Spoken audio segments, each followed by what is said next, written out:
There's a couple exciting Switch stories we have to talk about today, starting with a major eShop sale that just went live for the spring season that actually has a number of notable discounts, and I definitely want to highlight some of them with you all. Then the big talking point for today's video is a brand new AAA Breath of the Wild leveled game announcement that just dropped today, and if history tells us anything, it may suggest that we can expect this to come to the Nintendo Switch platform in the future.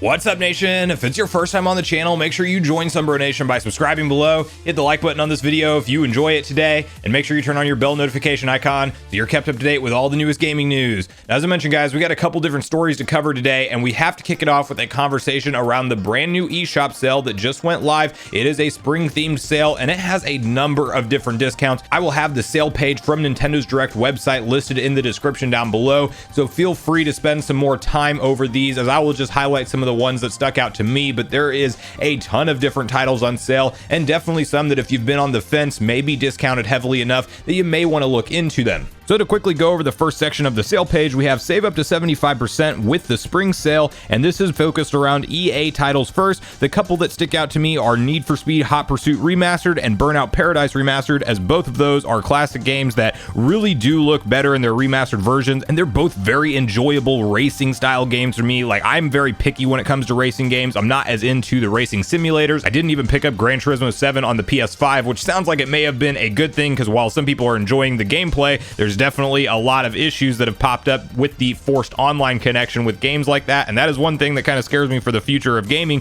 But regardless of all that, I do think the Need for Speed Hot Pursuit and Burnout Paradise both being remastered at roughly $10 a pop is definitely a steal, and I would recommend checking them out if you guys haven't already. Now from there, we have the Warner Bros section of the sale, and definitely a highlight is Mortal Kombat 11 for $10. Having the ability to play this game on the go or in docked mode, and while it doesn't look the best out there compared to other systems, it is still a fantastic version of the game, and definitely for the portability factor is worth it for $10 in my opinion. Lego Marvel Superheroes is coming in at 50% off at just $19.99. Now, I have not played this game, but I am typically a fan of certain style of Lego games. There's definitely better ones than others. I am most recently hyped for the Skywalker Saga collection that we are starting to see more gameplay of, and wow, can I not wait to hop into that Lego world. But if you are a Marvel fan and a fan of Lego games, it may be worth picking this one up at 50% off. There's a ton of other Lego titles on sale, and then also some Mortal Kombat DLC towards the bottom of this, and that's really all that stuck out to me on the Warner Bros section of the list. You then have an Ollie Ollie World specific sale at 20% off of both the standard edition and the rad edition. I'm not sure what the difference is between these. I'm definitely a fan of skateboarding games, as I grew up with the Tony Hawk series,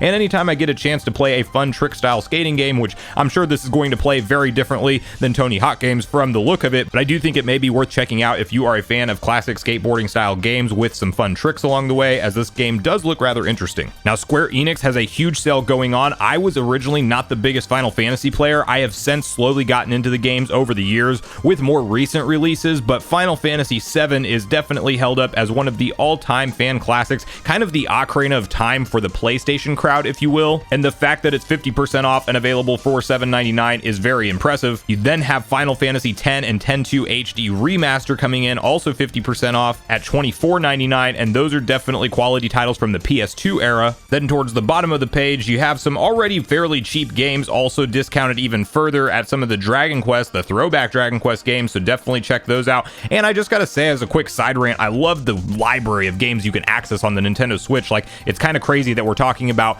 PS1 original classics like Final Fantasy VII being fully playable and ready to go on the Nintendo Switch. Like, we didn't see stuff like that back in the day. If you were a PlayStation fan, you had PlayStation style games. You almost never saw them released cross-platform down the line, and you just gotta love how much the game library continues to broaden on the Nintendo Switch. Like, it is definitely an exciting time to be a Switch owner.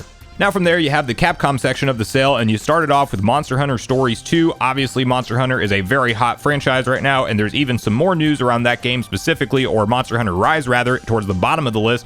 You then have Mega Man Zero ZX Legacy Collection, which is one that I would be interested in because I was definitely a fan of Mega Man X games back in the day, and even the OG Mega Man games, but I never really got into the Zero line of games, so I personally would like to go through and play those for the first time, as it does definitely seem like an enjoyable experience. Ghosts and Goblins Resurrection. If you are a fan of difficulty, classic 2D style platforming, crazy action sequences, and really like intense boss battles and just enemies on screen, like this game has everything for you. I played it trading off a controller with a buddy trying to go through all the levels in this game, and wow, does it deliver a challenge, but it is also very enjoyable, especially for fans of classic 2D platformer action type games. So definitely check that one out at 34% off or $19.79 on the eShop. Resident Evil and Devil May Cry fans will be very happy to see that there are some steep discounts on those games, as you have 60% off of Resident Evil Revelations 1 and 2, and then you have 50% off of Devil May Cry 1 and 2. Okami HD, a very classic game, coming in at half price, $19.99. Mega Man 11, speaking of the Mega Man series, wow, do I love Mega Man 11. It was a great game through and through, and it is 50% off right now. Also delivers a big challenge at $14.99. Now, to talk about the games that I am familiar with, Mega Man X Legacy Collection 1 and 2 is absolutely a must-play for anybody who grew up like I did in the SNES era and really has fond memories of the Mega Man X games. Obviously, there's many more out there, especially on the Legacy Collection 2 that were not released on the SNES, but 1 through 3 are my all-time favorite Mega Man X games, and I think that at $9.99 for Mega Man X Collection 1, that is a steal of a price for some classic Mega Man X titles.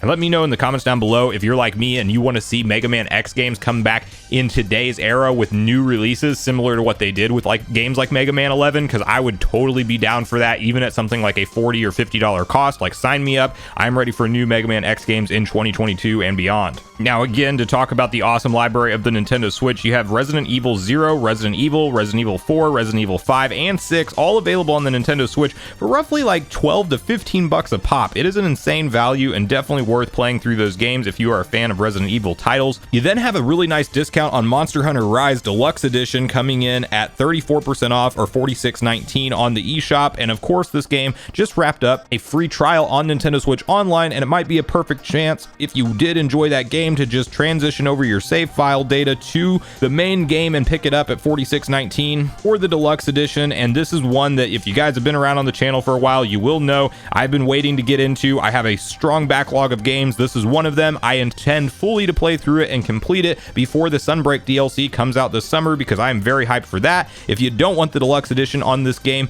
towards the bottom of the page, they do have that free trial sales section that does highlight that you can pick this up for $39.59 for the standard edition, at 34% off for Monster Hunter Rise. There's even the 4 DLC packs on sale, so now may be a good time to check out the Monster Hunter Rise franchise in case if you haven't already. So make sure you share with me in the comments down below if you're going to take advantage of any of these discounts on the Nintendo Switch eShop as part of the spring sale, and which games you're most hyped to hop into today. Now, the big story we're talking about today has to do with a brand new AAA game that just received an official development announcement that it is underway. And while the platforms at this point are not confirmed, I do think you can make a strong case that if you look at history, we can probably expect, hopefully at launch, but maybe just down the line, a port of this game to come to the Nintendo Switch platform. And the game in question is none other than the Witcher franchise, as this is going to start off apparently a brand new saga for this game. Obviously, The Witcher 3 was one of the most technically impressive ports we have ever seen come to the Nintendo Switch, hands down. I think you could even argue that maybe it's the most impressive, considering what they accomplished with just the visual quality of the game, it being of course a native port and not those dreaded cloud ports like we see a lot of people do. Looking at you, Square Enix, with the Kingdom Hearts collection, like what the heck was that? But besides the visual level of The Witcher 3, you have to keep in mind how vast and open that game is and what kind of world they crammed into a single cartridge, and didn't pull a Grand Theft Auto style thing where half the content or more was missing off of the game. And I think what surprised other AAA games that we just recently saw announced, like Hogwarts Legacy coming to Nintendo Switch. Now, I think it's not confirmed that that's a native port, but there is an Amazon listing for a physical version of the game, so it should be a native port from the sounds of things. Let's hope it's not additional download required, but we are seeing some impressive projects pulled off on the Nintendo Switch in 2022, some of which may be due to new emerging technologies that we've covered here on the channel, such as AMD FX Fidelity Super Resolution, or FSR, that we've talked about on the channel, just getting a 2.0 version that essentially allows for more graphical processing power to be dedicated to rendering the image at a higher frame rate, because it is using a upscaling technology to make the resolution look better. And it's totally compatible with any GPU out there, including that Tegra X1 that of course produces the graphics for the Nintendo Switch console. And so to kick off this conversation, I do want to quickly hop over to VGC, where they have an article typed up with the exact details of what's been unveiled so far for The Witcher and the new saga that is ahead. CD Projekt's next Witcher game kicks off a new saga and is being made with Epic's Unreal Engine. A release timeframe has yet to be confirmed. CD Projekt has revealed that its next Witcher game will mark a new era for the franchise. The studio announced on Monday that the open-world title is being built with Epic Games' Unreal Engine rather than its proprietary Red Engine, which powered previous Witcher games and Cyberpunk 2077. We're happy to announce that the next installment in the Witcher series of video games is currently in development, kicking off a new saga for the franchise, it said. This is an exciting moment as we're moving from Red Engine to Unreal Engine 5, beginning a multi-year strategic partnership with Epic Games. It covers not only licensing, but technical development of Unreal Engine 5, as well as potential future versions of Unreal Engine where relevant.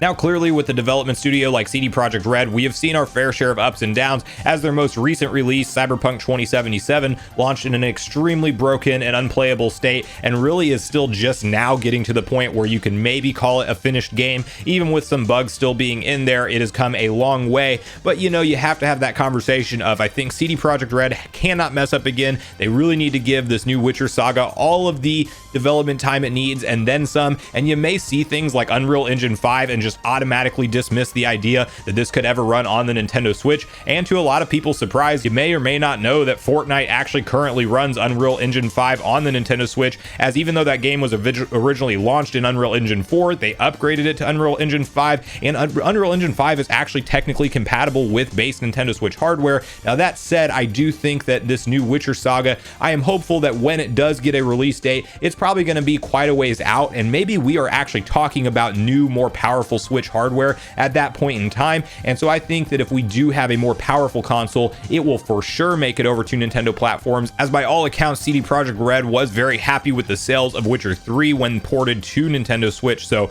this is a very exciting one for me. I'll definitely keep my eyes and ears open on this topic as time goes on, and hope that we get things like gameplay trailers and a glimpse at the world that they are trying to create in the upcoming months and years. But at this point in the video, guys, I want to hear from you personally on both the stories we talked about today. Are you planning on picking up any eShop discounted games today? And then also let me know if this new Witcher announcement has you pumped. Let me know if you picked up and played through Witcher 3 on the Switch, and if you were as impressed with that game and it just being able to run on the Switch like I was, and your personal thoughts and speculation on whether or not this new direction for the Witcher franchise will be supported on Nintendo platforms going forward. And do you think that it needs something like more powerful Switch hardware, or do you think there are ways that CD Projekt Red can actually make it run natively on the Nintendo Switch hardware with just a few technical sacrifices that will clearly have to be made compared to something like the PS5 and Series X consoles? So I do look forward to hearing from you guys in the comments down below about everything we talked about today, as I do look forward to getting a back and forth conversation started with you all around these topics. Make sure you check out the weekend video if you haven't already, where we discuss the big update that just appeared around the development and the announcement